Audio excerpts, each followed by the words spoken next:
देखिए, हालांकि बसोना की फिलॉसफी जो है 90% इस्लामिक फिलॉसफी। कैंटीन जो है तमिलनाडु में मैं 3 दिन बैठ के स्टडी करे, 5 रुपए सुबह का नाश्ता आराम से पेड़ भर को, 10 रुपए को दोपहर का खाना, मजदूरी करने वाला। देखिए, सीटें रवि उनकी जबानी से बोलती, उनका कल्चर क्या है बोलता।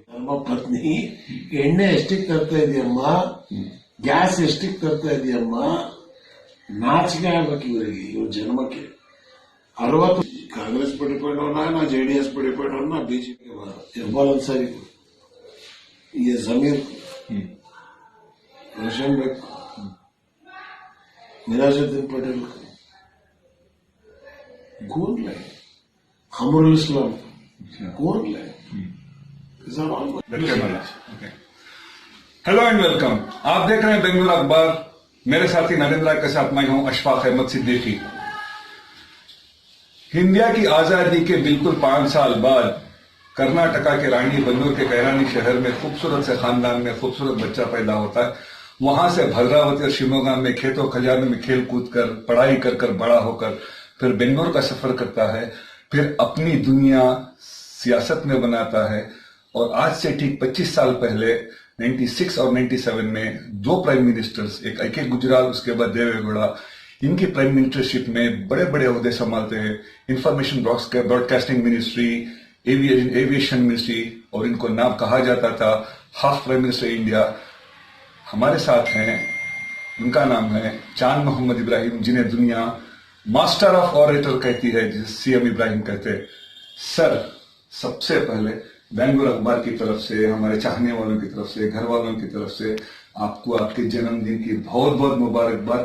अल्लाह सुब्हानहू तआला से दुआ कि आपको ऐसी सेहत और हयाती दे कि करोड़ों करोड़ों इंसानियत को आपसे खिदमत हो और एम्पावरमेंट हो, ट्रांसफॉर्म हो गरीबों की लाइफ की।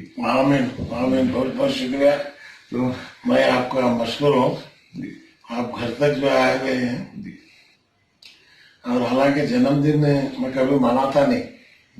जन्मदिन का माना जिंदगी के 1 साल कम हुआ कर दो, सब खुशियां मनाते, हालांकि दुख मनाना मेरा 1 साल कम होगा ना कर दो। और इसके साथ साथ आगे की जिंदगी के वास्ते दुआ करना, या अल्लाह पिछले में मैं अगर गलतियां किया हूँ मुझे माफ कर, आगे की जिंदगी अच्छी जिंदगी सुधार ले जाने की मुझे तौफीक अता फरमा। ये इस दिन करने की दुआ है। अल्लाह आमीन। तो हमारे चैनल, देखिए, मैं सियासत जो है एक मकसद के लिए कर रहा हूं। मकसद क्या है कि अवाम अन्नास रियासत मदीना का तस्वीर आप देख लीजिएगा। उस रियासत मदीना में मुस्लिम भी थे, यहूदी भी थे, ईसाई भी थे, लेकिन इंसाफ सबको बराबर का था। हर आदमी खुशहाल थे।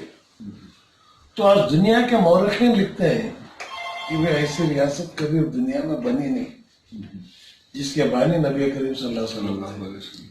आज हमें उनकी उम्मत थी,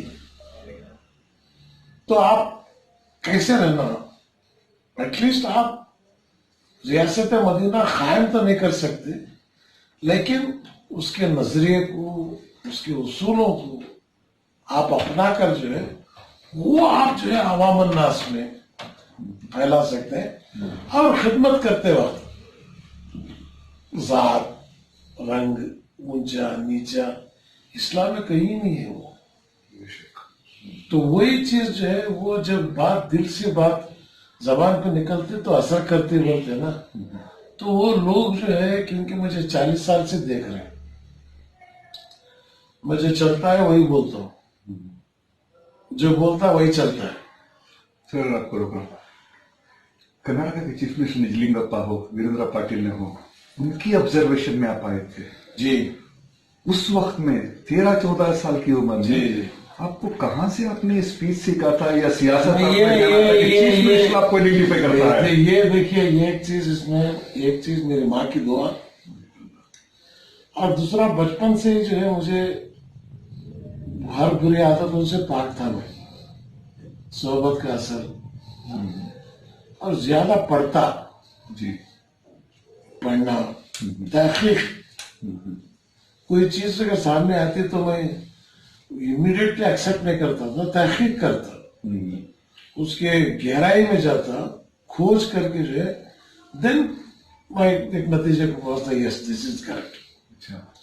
तो वो जो है, जो तकरीर मैं जब किया फर्स्ट निजरिंगप्पा की वेलकम स्पीच 62 अक्टूबर में, शायद फरवरी मार्च 63, फौरन वो मुझे साथ लेके चले गए तकरीर के बाद।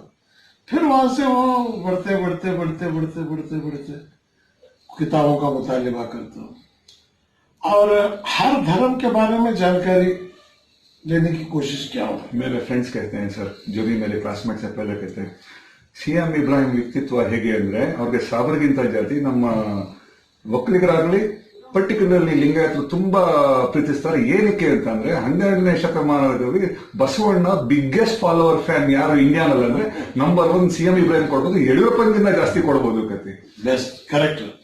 देखिए हालांकि बसवण्णा की फिलॉसफी जो है 90% इस्लामिक फिलॉसफी हो जी, वाहदानियत की, आकार नहीं है, निराकार है, जात नहीं, रंग नहीं, भेद नहीं, ऊंच नहीं, नीच नहीं, देता जा।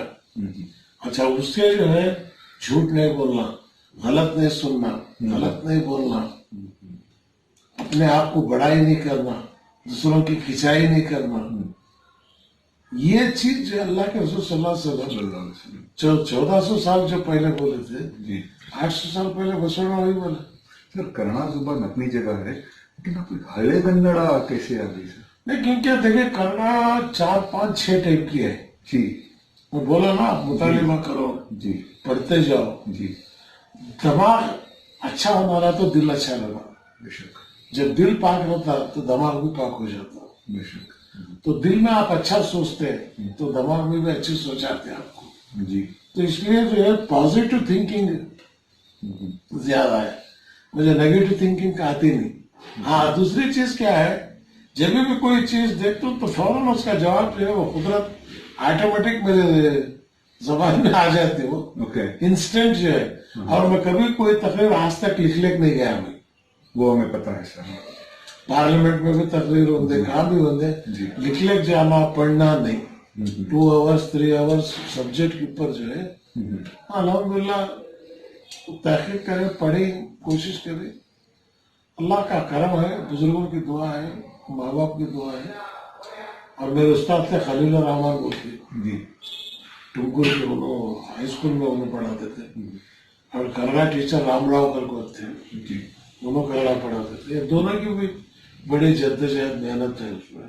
सर हम उर्दू जुबान को देखें, कर्नाटका में उर्दू जुबान और कन्नड़ा जुबान को लें, ये आप राइट विंग रेडिकल्स क्या कहे कि प्रोपेगेंडा कहे, कुछ भी कहे, नैरेटिव ऐसा फिक्स हो गया है कि Urdu is confined to Muslims and Kannada is a Hindus language.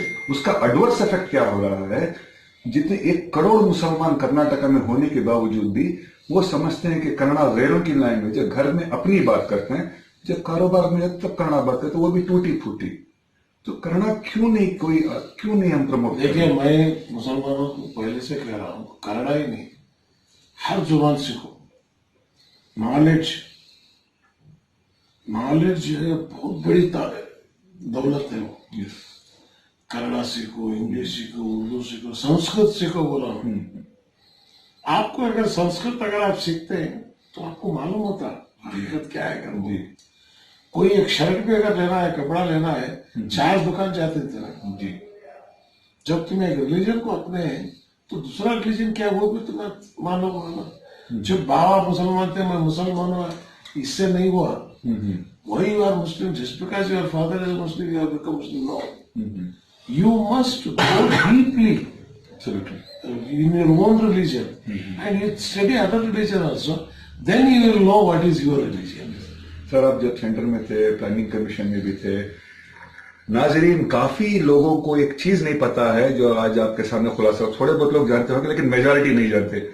जब 2013 में सिद्धरामैया CM बनकर आए, उसके बाद सबसे पॉपुलर प्रोग्राम उन्होंने जो अनाउंस किया दाल चावल फ्री में जो गरीबों के लिए अनाउंस किया, शायद किसी को पता हो ना हो, अनाउंस उन्होंने किया। उसके जो बैक कैमरा जो डायरेक्टर थे चेन्नई में जाकर ये जो पूरा रिपोर्ट ये पूरा तैयार करने वाले तो सीएम इब्राहिम साहब थे, जिनका नाम कभी भी किसी मीडिया में नहीं दिया, या सर सिद्धरामैया ने भी कभी बताया नहीं। सर आज इसके बारे में खुलासा कर दीजिए सर। ये चीज आप देखिए, जितने प्रोग्राम, क्योंकि मैं प्लानिंग कमीशन का डिप्टी चेयरमैन था, रुपए को 1 किलो चावल दिए जी, उसके बाद 7 केजी चावल फ्री दिए, तेल, उसके बाद जो है दाल दाने, लड़कियों के लिए भाग्य LKG से लेके PG तक फ्री एजुकेशन, उसके बाद जो है साइकिलिंग, क्लोथ्स, लैपटॉप।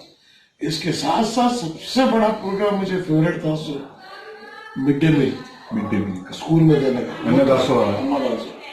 ये जो है इंदिरा कैंटीन जो है तमिलनाडु में 3 दिन बैठ के स्टडी करे, 5 रुपए सुबह का नाश्ता आराम से पेड़ भर, 10 रुपए को दोपहर का खाना, मजदूरी करने वाला रहता जी, ऑटो ड्राइवर रहता, गरीब रहता, रेलवे स्टेशन में आपको नहीं उतरता, बस स्टैंड में आपको उतरता, कोर्ट के केस को जाता, बच्चा स्कूल को जाता, 5 रुपए अगर उसके हाथ में रह गए, सुबह में पेड़ भर को नाश्ता कर ले गया।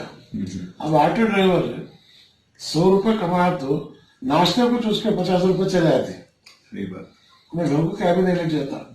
आज जो है वो ऑटो ड्राइवर 25 रुपए में उसका खाना पीना रात तक का भी हो जाता, घर को जाते स्टेप ने 250-300 रुपए लेक्चर जरूर हाथ में देता हूँ। आपने जयललिता से भी इसके बारे में कंसल्ट किया? यस, जयललिता से बात करें, खर्चा कितना आता इसमें, पकाते कैसा तो पूरा बजट प्लानिंग पूरा सब पूरा करके लाके पास करा के देखे सिद्धरामैया बोले, जब मैंने राहुल गांधी बुला को जो है बहुत पॉपुलर हुआ प्रोग्राम, सबसे पॉपुलर इंटरनेशनल अप्लेट्स इसको मिले। सिद्धरामैया का नाम तो टाइम्स की मैगजीन में तक आ गया था।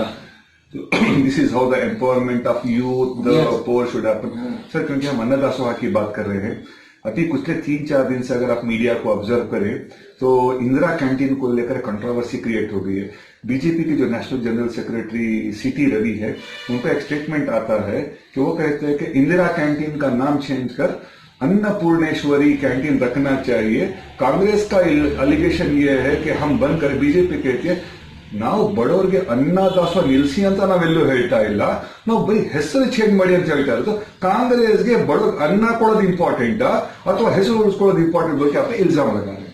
और साथ ही साथ सर सॉरी फॉर इंटरप्शन, साथ ही साथ उन्होंने इस एलिगेशन आपका भी नाम ले लिया। आपका नाम लेते उन्होंने ये कह दिया ಒಂದು ಕಾಲದಲ್ಲಿ ಇಂದಿರಾ ಗಾಂಧಿಗೆ ಸಿಎಂ ಇಬ್ರವ್ರು ಯಾವ ಲೆವೆಲ್ ಅಲ್ಲಿ ಹೇಳಿದ್ರು ಆ ಮಟ್ಟಕ್ಕೆ ನಾನು ಇಳಿಯೋದಿಲ್ಲ, ಅವನ್ನೇ ಕೇಳ್ಕೊಳ್ಳಿ, अन्नपूर्णेश्वरी ಹೆಸರು ಅಂತ ಇಡಬೇಕು बोलके बोले। आपकी वजह क्या रहेगी? देखिए सीटे रवि उनकी जबान ही बोलती, उनका कल्चर क्या है बोल के, उनकी जबान उनके बातों से पता चलता कि भाई कहां से कौन से कचरे से पैदा हुआ है बोल के।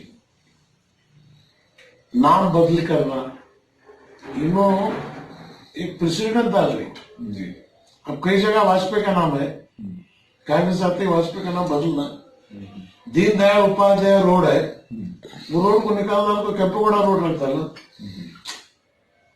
सी एक साथ में ये बोल दिया कि आप चाहे तो नेहरू हुक्का बार के नाम से आप रख दो। हुक्का बार को कंपेयर कर दिया उन्होंने इंदिरा कैंटीन के दावा प्रोग्राम। वो तो मैं बोला ना, इनका कल्चर ही है, बिल्कुल गिरे हुए लोग। अब पूरी पार्टी इन प्रिंसिपल को नहीं है, जज्बात के ऊपर बनी सब पार्टी। हिंदू मुस्लिम वो जज्बात के ऊपर। सोडा बाटली के अंदर गैस रखते को सोडा में मजा रहता, इनकी गैस खत्म होते आ गई, तो इन्होंने कोशिश कर रहे कि लोगों को दोबारा जो है उभारे। 109 रुपए पेट्रोल हुआ, शर्म करना है, शर्म हया नहीं है इनको। खाने का तेल 250 रुपए है। रवि की जोरों तेल क्या है, रवि की जोरों को पूछना था, नम्मव्वा रवि ಧರ್ಮ ಪತ್ನಿ ಎಣ್ಣೆ ಎಷ್ಟಿಗೆ ತರ್ತಾ ಇದೆಯಮ್ಮ, ಗ್ಯಾಸ್ ಎಷ್ಟಿಗೆ ತರ್ತಾ ಇದೆಯಮ್ಮ, ನಾಚಿಕೆ ಆಗ್ಬೇಕು ಇವರಿಗೆ, ಇವ್ರ ಜನ್ಮಕ್ಕೆ। 60 ರೂಪಾಯಿ ಪೆಟ್ರೋಲ್ ಮನಮೋಹನ್ ಸಿಂಗ್ ಇದ್ದಾಗ ದೊಡ್ಡ ಚಳವಳಿ ಮಾಡಿದ್ರಿ। सर सोचने वाली बात यह है, इतने सारे कांग्रेस में लीडर्स हैं, वो माइनॉरिटी की नहीं बात करें, पूरे कांग्रेस लीडर्स हैं, आप ज्यादा जा भी नहीं रहे। सीटी रवि इंटेंशनली आपका नाम ड्रॉ करने की जरूरत नहीं, क्योंकि आपने कोई स्टेटमेंट दिया नहीं था। क्या उनका मकसद ये है कि वो आपसे कोई रिएक्शन एक्सपेक्ट कर रहे हैं? नहीं नहीं, वो रिएक्शन के लिए घटने से आदमी को ना, जो झाड़ में फल ज्यादा है वहां से पत्थर मारने का, खाली झाड़ के ऊपर पत्थर नहीं मारती। जहां आदमी मजबूत है वहां जरा कोशिश करते सो। रवि को मालूम है उनकी औकात क्या है कहने का। इसरो येडियुरप्पा के नीचे बड़े बच्चे ही है। येडियुरप्पा को छोड़ को माइनस लिंगायत है भाव का ना बाहर मालूम होता है। सर, अभी 1 मिनट पहले आप कह रहे थे पोलराइजेशन के बात में कि बीजेपी किस तरह से पोलराइज करके इलेक्शन में जीती है। अगर हम पोलराइज की बात करें तो हमें लगता है कि हमारे में भी, मुसलमानों में, क्यों, कर्नाटका की पॉपुलेशन 1 करोड़ की है। 1 करोड़ की पॉपुलेशन में उसको लीड करने की जो कुर्सी शायद वेकेंट ही नजर आ रही है, क्योंकि जितने नेता हैं, अब पॉलिटिक्स में लीडर्स की बात करें, उलमा इकराम में लीडर्स की बात करें, किसी भी डिपार्टमेंट में आप बात करें, एक दूसरे में इत्तेहाद की कमी, ना इत्तेफाकी इतनी ज्यादा है, वो कुर्सी भी खाली है। और पिछले 2-3 महीने से अगर हम देख रहे हैं तो क्या बीजेपी की तरफ से मुसलमानों में पोलराइजेशन हो रहा है एक लीडरशिप को लेकर, कि दूसरे बड़े बड़े जितने कांग्रेस लीडर से दूर भाग रहे? देखिए, जहां तक लीडरशिप का सवाल है, 1400 साल से यह मसला है। खुलफाए राशिदीन के जमाने से शुरू हो गया है, आज से नहीं है। हमने हेरिडिटी मिली है ये। मुझे क्या है, शैतान इस कौम के पीछे है, दूसरे कौमों के साथ उन्हें जाता नहीं, ऑलरेडी उनके साथ है। ये कौम को बर्बाद करना जी शैतान का सबसे बड़ा मकसद है। ऐसे चीज में जो है, जब हवा अपोजिट विंड आती, तूफान आता, ऐसे तूफान को फेस करके जाने का नाम है ना, उसे लीडर करने का। हमने आदत हो गई वो जी। नो, मैं सक्सेस हूं इसमें और आगे भी सक्सेस होता हूं। कांग्रेस की गलती की वजह से 130 आने की जगह 80 है। अब कांग्रेस अगर सुधरी, आपने शायद इलेक्शन से पहले सिद्धरामैया को ये बात बताई, क्रेडिट की थी आपने कि आप कम आने वाले हो। बिल्कुल, फिर भी उन्होंने उस प्रॉब्लम को रेक्टिफाई नहीं किया। आपने ईगो में उन्होंने उसका खामियाजा भुगतना पड़ा। तकब्बुर सबसे बड़ी खराब चीज है जी। कर्नाटक की आवाम तकब्बुर को कभी पसंद नहीं करती, ईगो को पसंद नहीं करती। अब कांग्रेस वाले थोड़ा, अभी सिद्धरामैया से भी बात करके आया हूं मैं जस्ट नाउ, क्योंकि मैं कल दुबई जा रहा हूं जी। मैं बोला वापस आने के बाद तफसील से बात करेंगे बोल के। बहुत सारे चेंजेस कर्नाटक में पॉलिटिक्स में आने वाले हैं। मैं जो बोला था येडियुरप्पा जाता गया, अब ये भी गवर्नमेंट नवंबर खत्म। सर, एक प्रेडिक्शन और कर दीजिए। हमने हमेशा देखा है कांग्रेस के लीडर हो, केपीसीसी प्रेसिडेंट डी.के. शिवकुमार हो या सिद्धरामैया हो, कोई सलीम अहमद, कोई भी लीडर हो, जहां भी जाते हैं एक स्टेटमेंट देते हैं, ಮುಂದಿನ ಚುನಾವಣೆಯಲ್ಲಿ ಕಾಂಗ್ರೆಸ್ಗೆ ತುಂಬಾ ಒಳ್ಳೆ वातावरण ಇದೆ, वातावरण इतना कह देते हैं। कौन सी मेट्रोलॉजिकल डिपार्टमेंट ने आपको प्रेडिक्शन सर्टिफिकेट दे दिया कांग्रेस आने वाली है? क्या जेडीएस सो रही है, वो छोड़ देगी? वही तो है ना, ये लोगों की बेवकूफी है। देखिए, कभी भी इनको सेल्फ पका को खैस वाले लगे, रेडीमेड खैस खाना खैस वाले लोग। हमारा ऐसा नहीं है, हमें खुद पका को, राशन लागो, पीस को, कूट को, पका हुआ खा को आदत है सब। सर, इनका और एक इल्जाम है कि कांग्रेस के जितने बड़े नेता है वो एयर कंडीशन कार से नीचे नहीं उतरते हैं।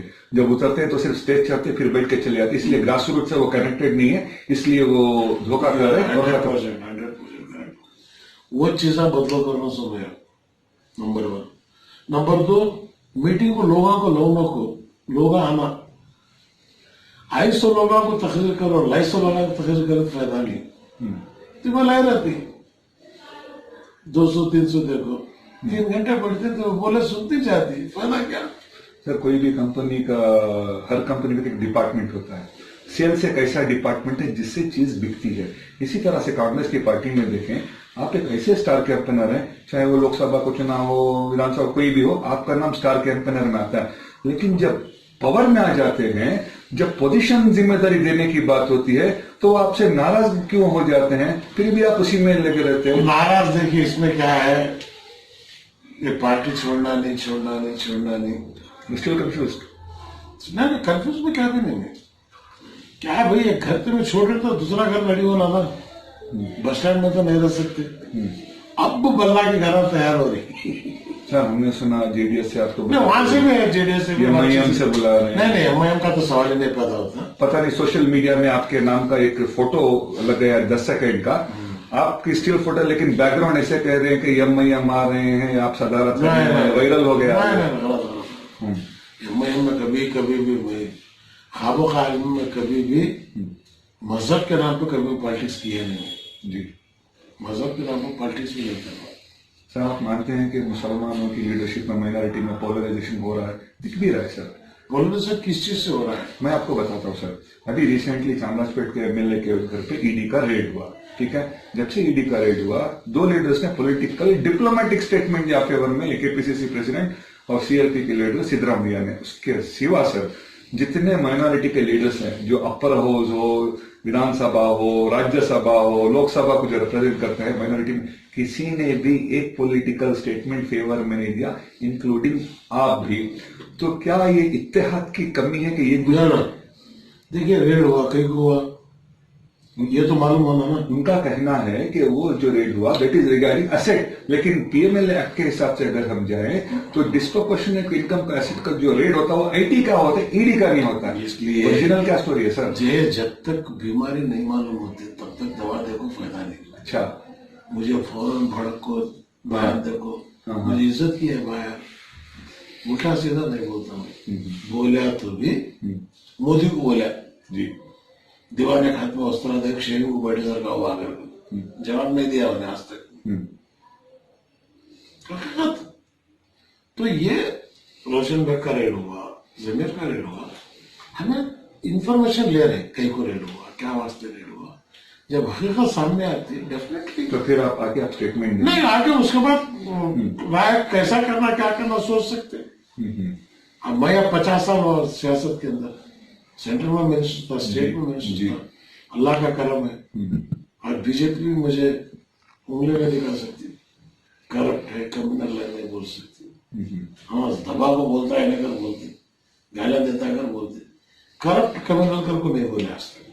कर्नाटका के 1 करोड़ मुसलमान, 1.25 करोड़ है, 1.25 करोड़ मुसलमान अभी 2 दिन से सिद्धरामैया डिमांड कर रहे हैं कि कास्ट बेस्ड सेंसस को अनाउंस करो, डिक्लेयर करो। क्या वो पब्लिक में रियलिटी जानने के लिए है या अहिंदा का पार्ट 2? लेट अस सी। मैं अभी कुछ उसका रिएक्शन नहीं करता, ये महीना जान दे। सर हमारे 1 करोड़ 1.25 करोड़ मुसलमानों किसके हाथ में सर? 1.25 करोड़ मुसलमानों को इतना बोलने का, हाँ, हम लोग जिंदा है। यस, मैं लीडर का को नहीं बोलता, आई विल लीड।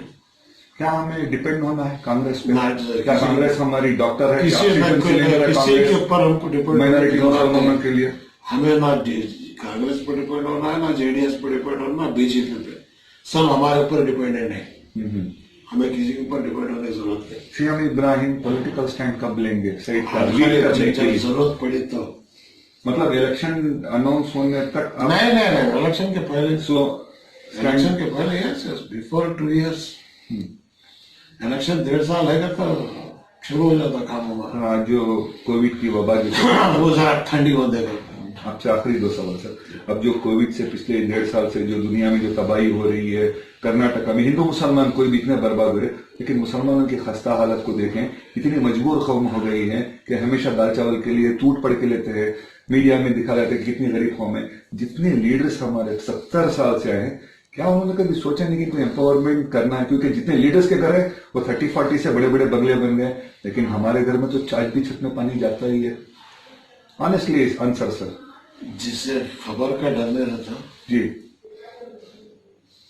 ऐसे लीडर को लाओ जिससे खबर का डर हो। शक ऐसे कौन है लाओ, है आज के जमाने में आते लाओ है। पब्लिक में क्या है, यूथ पॉलिटिक्स को करियर ही नहीं देखना चाहती, क्योंकि पॉलिटिक्स में जाने के लिए लाखों करोड़ों की जरूरत पड़ती है। नहीं, वही ऐसा परसेप्शन है स्टूडेंट्स देखिए, में, आज यूथ में। आपको एक बात बोलूं, जी सर। मेरे पॉलिटिक्स में आने के बाद इकबाल अंसारी को, ये जमीर को, रोशन बेग को, मिराजुद्दीन पटेल को कौन लाए, खमरुल इस्लाम को कौन लाए? These are all my products.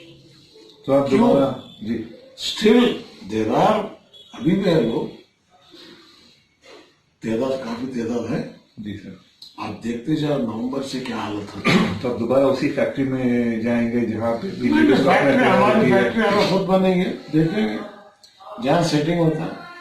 आखिरी सवाल सर आपसे, क्योंकि कल आज़ादी का दिन है, आज़ाद भारत के 74 साल हैं, तो मुसलमानों का कंट्रीब्यूशन को हमेशा से राइट विंग रेडिकल्स इग्नोर ही करते आए हैं। अशफाकुल्ला खान से लेकर जितने भी आए हैं वो समझते हैं कि हर बार माइनॉरिटीज को सबूत देना पड़ता है अपनी नेशनलिज्म के, पेट्रियोटिज्म को लेकर। तो आज़ाद भारत में जो मुसलमानों का कंट्रीब्यूशन रिकग्निशन क्यों नहीं होता सर? देखिए, बदकिस्मती से मौलाना नोमानी साहब की किताब पढ़ी आप, उसमें हकीकत में बोले हैं। किताब का नाम सर?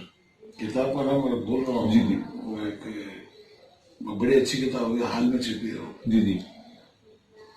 मुसलमानों का कंट्रीब्यूशन क्या, दिल्ली में इंडिया गेट है, 1,14,000 के नाम है, उसमें 70,000 मुसलमानों के नाम आए। ये आज लिखे सुनाए 70 साल पहले लिखे सुना हो, इससे बड़ा क्या होगा? लाल किला जहां खड़ा मोदी भी कोई इनके चिच्चा बंदे थे, कुतुब मीनार, ताजमहल, ब्रिटिश वाले लूट को ले लग गए, लेकिन मुगला हिंदुस्तान के अंदर तारीख बने, हिंदुस्तान को बने, इस्लाम को नहीं बने हो जी। उस वक्त भी 20% था, आज भी 20% ही से जी। 80% हिंदू है। 600 साल मुगलों का राज था, हिंदू खतरे में नहीं था। 200 साल अंग्रेज का राज था, हिंदू खतरे में नहीं था। 70 साल हुआ आजादी को, कई दूसरे प्राइम मिनिस्टर थे, हिंदू खतरे में नहीं था। जब से मोदी प्राइम मिनिस्टर बना तब से हिंदू खतरे में आ गया। तो मोदी को निकालो, हिंदू का खतरा दूर करो। आप ये पॉलिटिकल ट्रांसफॉर्मेशन जो अगला आपका डिसीजन उसमें आप लेके आएंगे? डेफिनेटली। देखिए, मैं लोगों के सामने बोल रहा हूँ, मुल्क को बचाओ। बिल्डिंग बचे तो रूम बचे से, बिल्डिंग ही चले जा रही, 109 रुपए पेट्रोल, क्या बचेगा मुल्क? सर आपको लगता है कांग्रेस में इतना सर आपको ताकत, इतना पोजीशन सब देंगे का इस तरह के डिसीजन लो? नहीं, कांग्रेस नहीं दी तो कांग्रेस बर्बाद होती। इसलिए मैं ये बात ड्राइविंग सीट पूछ रहा हूँ, डिसीजन मेकिंग में हमें रहना। यही बात सर, यही बात।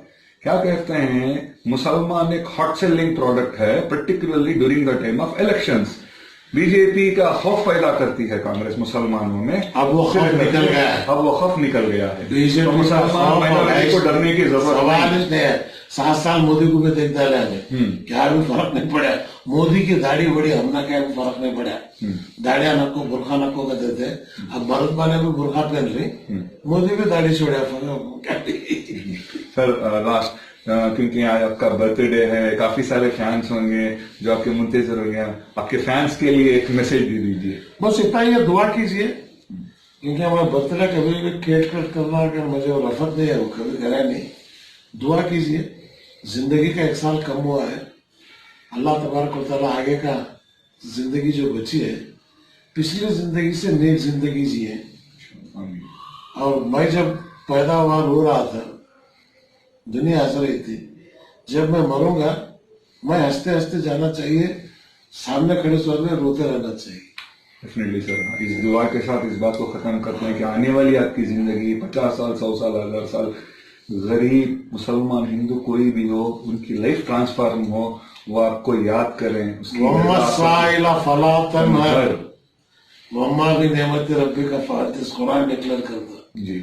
जब मेरा अल्लाह, जब मेरा महबूद जी रिज़्क़ देने वाला उन्हें, अब तुम्हें यहाँ चाय पिए, मैं नहीं पिलाया, ये उन्हें तुम्हारा यहाँ रखा था, महबूद है। तो उसने मैं बहुत शुक्रगुजार हूँ आपका। अल्लाह ताला आपको भी ताकत दे। सर हमारा नया चैनल है बेंगलुरु अल्लाह अखबार। ताला ये चैनल जो है कामयाब हो डेफिनेटली। जिस तरीके से आप इसे चला रहे हैं, आपके सवालात और आपका तजुर्बा देखे तो ये बहुत आगे चलता। इंशाल्लाह हमारी सरकार बने दे, पूरा हमारा ताउन तुम्हारे साथ रहेगा। इंशाल्लाह।